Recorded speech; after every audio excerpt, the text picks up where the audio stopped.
Ngayong umaga, si Attorney Martin Delgra. Attorney, good morning po at Merry Christmas po sa inyo. Makakasama po ninyo sa dito si Jade Admar po ito. Hello Jay and Admar, good morning po at magandang umaga din sa inyo mga tagapakinig Opo, at Attorney. mga nanonood din po. Yes po, Merry Christmas po again and kukumustahin lang namin ano bang balita po ninyo sa ating dating Pangulong Rodrigo Duterte doon po sa ICC. Kumusta po ang kanyang pagdiriwang ng Pasko?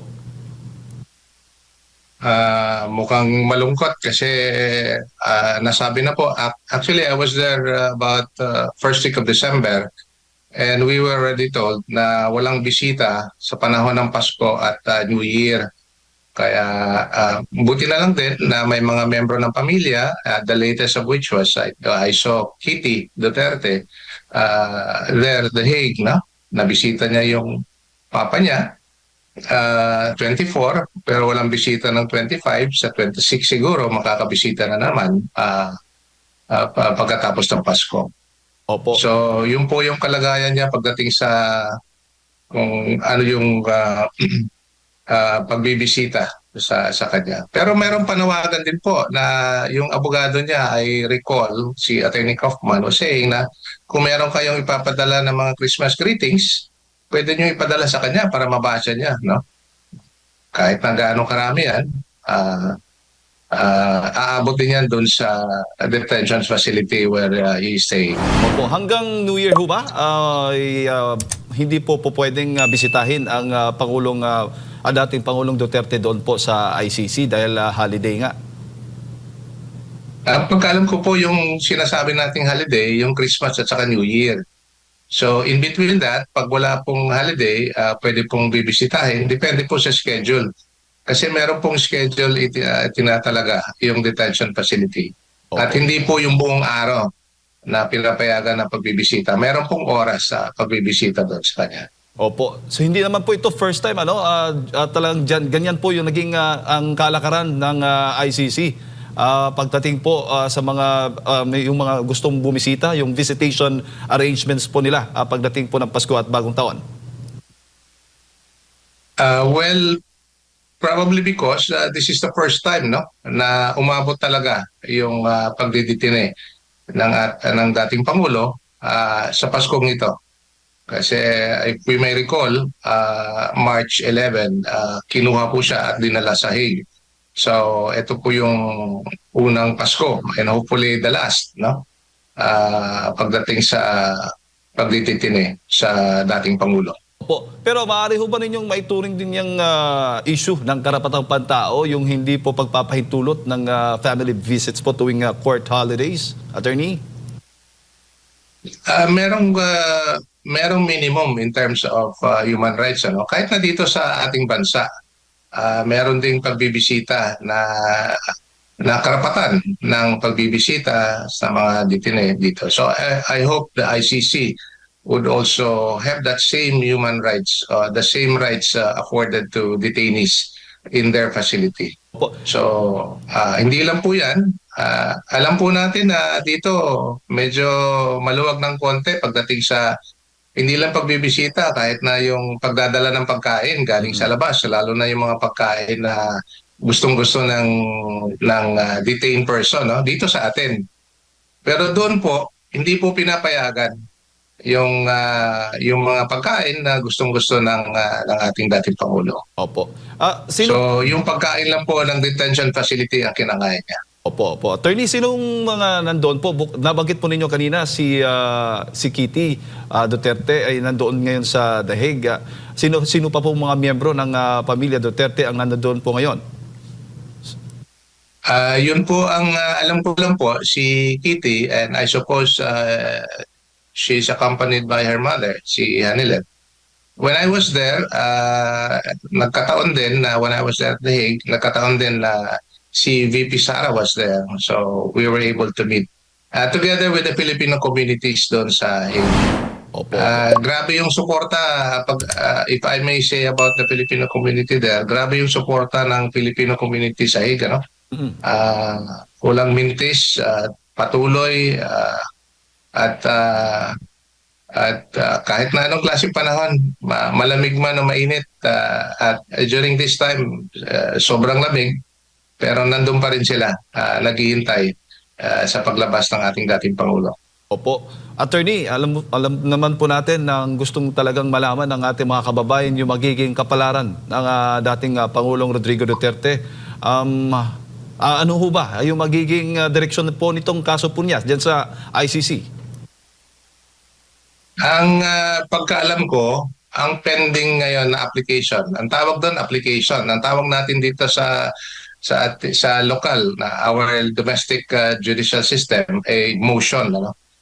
Yung motion na kapending doon, it's actually an appeal on jurisdiction. Their application for jurisdiction was denied by the Pre-Trial Chamber, and now it is being heard by the Appeals Chamber. So yun po ang inihintay natin na resolution na manggagaling sa ICC. The latest of which is, if I recall, both parties or all parties have already submitted their comments or their brief, we call it appeal brief, on the issue of jurisdiction. Pero lately, yung appeals chamber ay nagpalabas ng order na kung pwede dagdagan pa yung mga komento o argumento ng mga partidos patungkol sa issue ng jurisdiction. So mukhang matindi yung pag-aaral ng ICC patungkol dito. If I may just probably make an opinion na kung if that will be denied, then trial will proceed.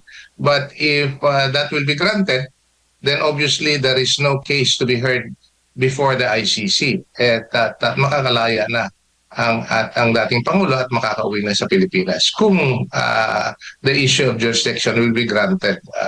The lack of jurisdiction will be granted as prayed for by the former president. Opo. So yung issue po ng pagpapalabas kay attorney kay dating Pangulong Rodrigo Duterte, attorney noong una, 'di ba binasura po yung kanyang apela noon. Wala na po 'yon. Wala na pong po pwedeng remedyo noon. So ngayon nasa issue po ng jurisdiction na. Yung una po, ibinasura yung application to dismiss the case on grounds of jurisdiction. Kaya inapila po nila sa appeals chamber. Yung denial din, there's a similar case or similar application that I filed. When I say they, I'm referring to the defense team of the former president, headed by Attorney Nicholas Kaufman. Yung issue on interim release, Yes. which was denied, and I understand they have filed an appeal as well. Opo. Motion for reconsideration on that one. Opo. So ibig sabihin na pwede pang didesisyonan pa pala itong apela ng interim release kahit nag-apela na noong una, attorney. Wala pong magiging problema doon. Ang pag-alam ko, there's a provision in the Rome Statutes where, kasi among the grounds that were mentioned on the prayer for interim release is his physical and medical condition ng dating Pangulo. At under the provisions of the Rome Statutes, meron pong tinatawag na review every 120 days. So baka pwede makita doon na uli when his medical and physical condition would be reviewed, and the court would review the ground for the prayer for interim release. Baka pwedeng payagan pagdating ng panahon. Opo. Speaking of yung kalagayan po ng dating Pangulong Duterte, attorney, kumusta na po ang kanyang kalusugan?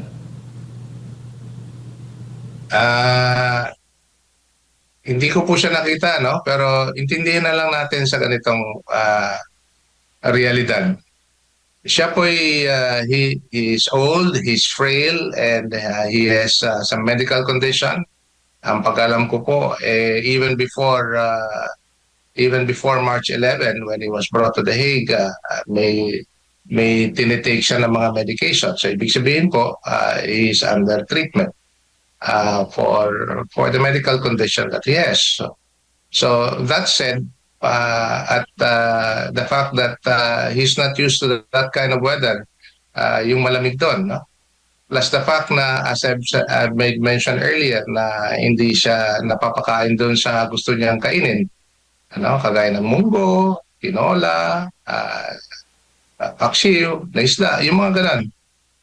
The simple or ordinaryong pagkain na kinakain natin, yun ang paborito niya, hindi siya makakakain. So, we would expect na there's a toll on his health and in his medical condition as well. So, let's continue to pray for him, for his good health, especially during this time of Christmas, that we'll be able to continue to support him and that we will express our support para alam niya na patuloy itong laban na ito, patuloy na yung pagdadasal at pagsuporta para sa kanya. Opo, maaari po bang mabago yung sitwasyon na attorney ng dating Pangulo kung maglalabas po ng medical report na nagpapakita ng seryoso na kondisyon ng dating Pangulo? Maaari naman din po. In fact, I read one item in doon sa Senate ni Attorney Kaufman na based on the medical findings, the one that was findings of the panel of medical experts that was convened by the ICC.